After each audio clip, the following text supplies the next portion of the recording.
പാലക്കാട് നിന്ന് വന്നാണ്. എപ്പോ പുറപ്പെട്ടു? എങ്ങനെയാണ്? ഞങ്ങള് 4 മണിക്ക് പുറപ്പെട്ടു.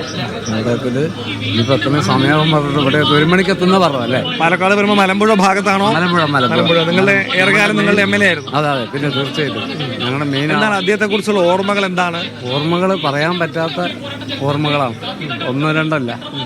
ഞങ്ങൾക്ക് ഭയങ്കര ഒരു ചരിത്രം തന്നെയാണ് മൂപ്പര്. അത് പോയി ഭയങ്കര കഷ്ടമായിരുന്നു.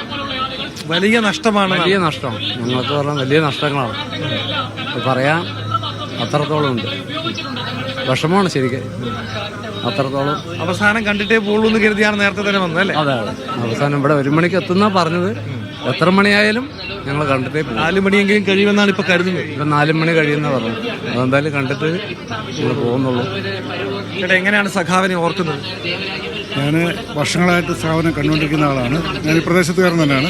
2019 നേരിട്ട് കാണാൻ സാധിച്ചിട്ടില്ല. വിഷമമുണ്ട്. ഇന്നലെ മുതൽ ഇവിടെ തന്നെ ഉണ്ട്. കണ്ടിട്ടേ പോകത്തുള്ളൂ. എന്തെന്നാലും അടക്കം കഴിഞ്ഞേ പോകത്തുള്ളൂ. നല്ല ഓർമ്മകളാണ്.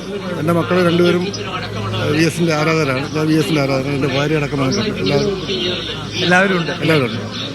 ജി സുധാകരൻ ഉൾപ്പെടെയുള്ള CS സുജാത ഉൾപ്പെടെ നിരവധി നേതാക്കൾ അല്പസമയം മുമ്പ് ഇവിടെ ഉണ്ടായിരുന്നു. പിന്നീടാണ് VS-ന്റെ പത്നി വസുമതിയും മറ്റു കുടുംബാംഗങ്ങളും അല്പസമയം മുമ്പ് ഇവിടെ എത്തിയത്. അവരൊക്കെ തന്നെ വീട്ടിനകത്തുണ്ട്. അവരെ ആശ്വസിപ്പിക്കാനും കാണാനുമായി മറ്റ് പല നേതാക്കളും വീടിനകത്തേക്ക് പോയിട്ടുണ്ട്. എന്തായാലും VS-നെ അവസാനമായി കാണാൻ വലിയ രീതിയിൽ ജനങ്ങളുടെ ഒഴുക്ക് ആലപ്പുഴ പറവൂരിലെ ഈ വീട്ടിലേക്കുണ്ട്.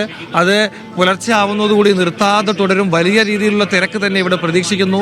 വലിയ ക്രമീകരണങ്ങൾ അതിനുവേണ്ടിയൊക്കെ തന്നെ പാർട്ടി പ്രവർത്തകരും ജില്ലാ ഭരണകൂടവും ഒക്കെ തന്നെ നടത്തിയിട്ടുമുണ്ട്. സൈഫു, എന്തായാലും കൂടുതൽ പേർ തങ്ങളുടെ സഖാവിനെ അവസാനമായി ഒരു നോക്ക് കാണാൻ ഈ വീട്ടിലേക്ക് ഒഴുകുകയാണ്.